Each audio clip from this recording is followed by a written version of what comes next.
Power star Pawan Kalyan ప్రజాస్వామ్య క్షేత్రంలో రాజకీయాలు చేయటానికి రాలేదు.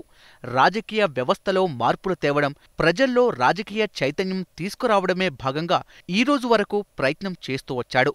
తన దినచర్యలో భాగంగా ఎప్పుడూ ఐఏఎస్, మాజీ న్యాయమూర్తులు, ప్రజాస్వామ్య తత్వవేత్తలతో సమయం వెచ్చిస్తూ వస్తున్నాడు. అయితే ఆయన కోర్ టీం సలహా మేరకు తాజా రాజకీయ పరిస్థితులపై దృష్టి పెట్టాడు.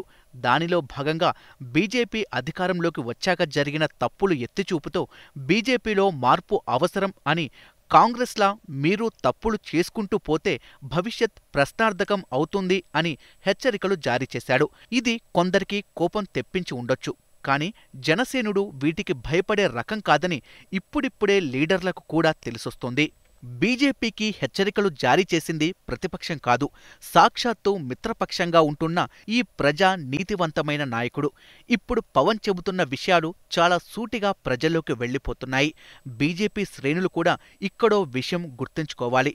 దక్షిణ భారతంలో బీజేపీకి మూలాలు కూడా సరిగ్గా లేవు. పవన్ లాంటి జాతీయ స్థాయి నాయకుడు ఒక్కసారి గళం విప్పితే ఎంతటి వారైనా మట్టి కరవక తప్పదు.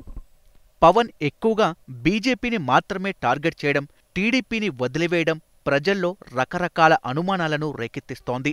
టీడీపీని విమర్శించినా అది మొహమాట పడుతూ విమర్శిస్తున్నారని అభిమానుల్లో కూడా కొంత ఊగిసలాట ఉంది.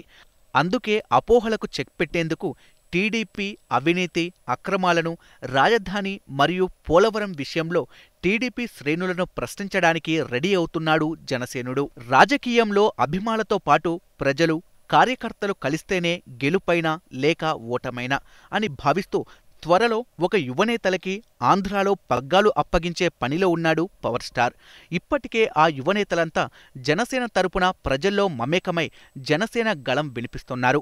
మీడియాలో, డిబేట్లో ఎప్పటికప్పుడు పవన్ మరియు జనసేన కార్యాచరణను తెలుపుతూ అభిమానులను సరైన మార్గంలో నడుపుతూ ఎప్పటికప్పుడు అభిమానులు మరియు జనసేన కార్యకర్తలతో టచ్లో ఉంటూ రాష్ట్రస్థాయిలో జనసేన ప్రాబల్యాన్ని పెంచుకుంటూ పోతున్నారు.